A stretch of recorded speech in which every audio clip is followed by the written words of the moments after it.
In this video I'm going to show you how to fix Nintendo Switch 2 Pro Controller not turning on.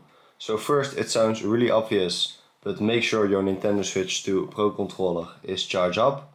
So grab your charging cable and put it in.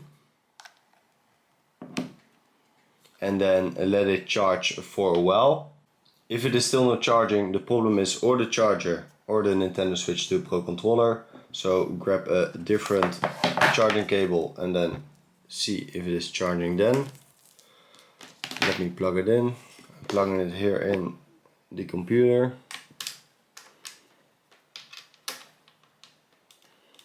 Like this.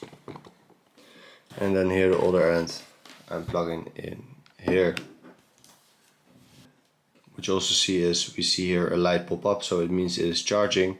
But when you have charged it for a while, then what you could do is press a few times on the home button, press a few times on the X, I, A, see if some green lights pop up. If nothing pops up, press on the sync button.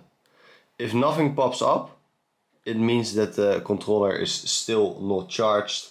And then I'm afraid, guys, it is something to do with the Nintendo Switch 2 Pro Controller. I would contact then Nintendo or bring it to the store that you bought it from, so you get it fixed, or you maybe get a new one.